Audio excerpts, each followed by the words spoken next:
All right, well, congrats to all the marathon runners. It's definitely going to be a marathon for people who are in the past today and this night, because you really have to be patient and be prepared. Another look at your first alert forecast happening now. We're tracking snow, heavy winds making weekend travel difficult.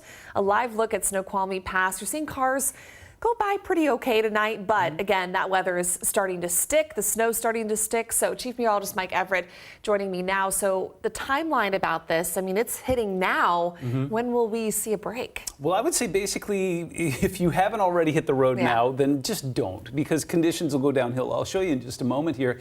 But what we're expecting is a very active night. And yeah, you're seeing what I'm seeing. Those totals look like they're going to be impressive. We've already had a couple snow events up towards Snoqualmie, but I think this will be the first one that's going to be wow. And on top of that, even if you are well equipped and in a snow ready vehicle, there's a lot of folks up there who aren't. And so it's the accidents that close things. You remember the last time this happened. And so that's what I'm expecting. Looks like tomorrow afternoon will be a nice window to get through there. But tonight we're looking at gusty winds. It'll get up to about 45 miles an hour in the passes, 55 in some spots, especially up towards some of our northern counties. And again, power outages are most definitely possible in a lot of spots. So this is an upgrade. This is not an advisory. This is a winter storm warning. And basically what the National Weather Service is saying is don't go up there if you don't have to, because it's going to be a really rough ride tonight. The other thing there is that wind advisory, not very well defined on the map here, but everything you see in tan, including up towards the San Juans, up towards Whatcom County, and then out towards the coast as well. We'll see sustained winds 30 to 40 with those gusts up to about 50, 55 miles an hour.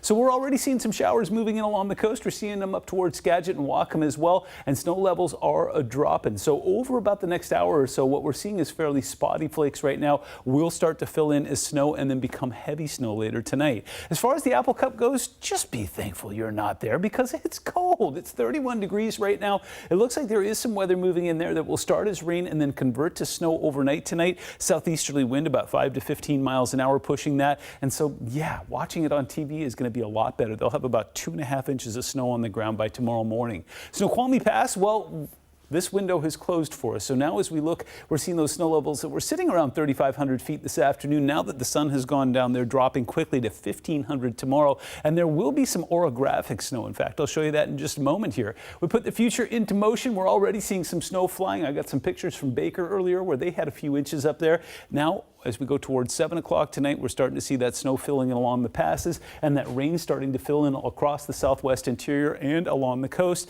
and up towards the Canadian border. By 10 o'clock tonight, if you rejoin us, you will see that there is some rain falling in Snohomish County, heavy rain along the western edge of the Olympics there out towards Hoquiam, and that will then make its way down towards the south. Right around 1:30, that's when we see the frontal boundary moving through there, so you'll see some clearing behind it, but that's also when those winds will peak tonight, again gusting up to 45 and possibly 50 miles an hour, even down towards some of our southern counties.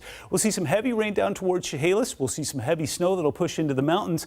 Now here's what's wild about this. Once it moves through, moisture is gone, but everything that's still stuck in the mountains there will be wind driven. So it looks like we could actually have a pair of convergence zones that will continue to drive that snow up Stevens Pass and Snoqualmie Pass throughout the day tomorrow.